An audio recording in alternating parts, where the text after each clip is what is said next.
Listen to me, because this is about your money, your family, and your peace of mind. You have worked your entire life. You've saved, you've sacrificed, and you've built a nest egg that you want to protect. But I see so many of you making a massive mistake. You think that just because you have a simple will or you've left everything to your spouse, that your legacy is secure. It isn't. We need to talk about a very specific tool called a QTIP Trust. And no, I'm not talking about what you use to clean your ears. I'm talking about a qualified Terminable Interest Property Trust. Now, why does this matter to you right now? It matters because life is messy. We don't like to think about it, but what happens if you pass away and your spouse remarries? What happens to the money you worked for? Does it go to the new spouse's children? Does it stay in your bloodline?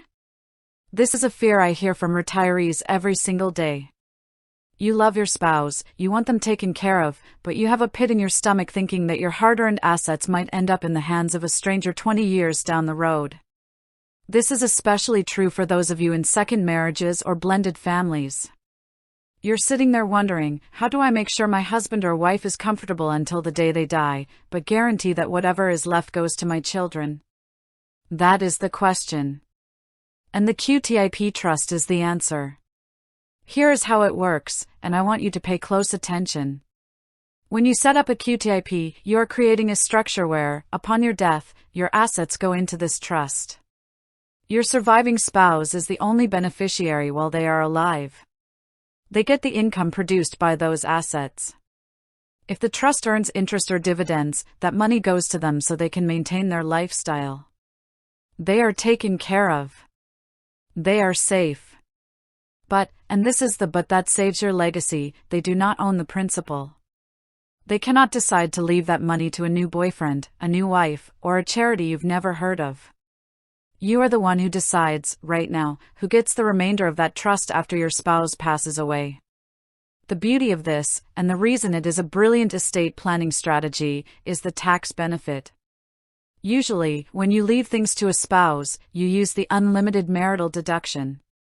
A QTIP trust allows you to qualify for that deduction, meaning there are no federal estate taxes due when you pass away. The taxes are deferred until your surviving spouse passes. You get the tax breaks of a marriage, but the control of a person who wants to protect their kids. I want you to imagine a scenario. You have $2 million. You leave it all to your spouse. 2 years later, you're gone, and they marry someone who has 3 kids of their own. Your spouse, being a kind person, changes their will to leave everything to the new family.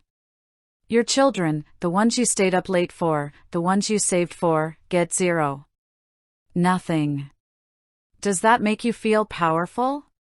No, it makes you feel vulnerable. By using a QTIP, you eliminate that fear. You provide for your spouse for their lifetime, but the moment they pass, the gates of that trust open only for your designated heirs. So, what is the actionable takeaway here? I want you to look at your current estate plan.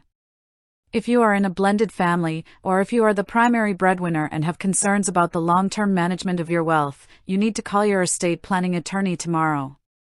Not next week, tomorrow.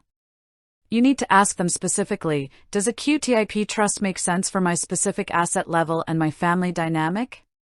You have to be the master of your own destiny. You cannot leave your children's future to chance or to the whims of whoever your spouse might meet after you're gone. It's not about a lack of trust, it's about a presence of a plan. You are securing the income for your spouse and the inheritance for your children. That is how you protect your family. That is how you keep your money where it belongs. Stand in your truth, get your documents in order, and make sure your legacy is set in stone, not written in sand.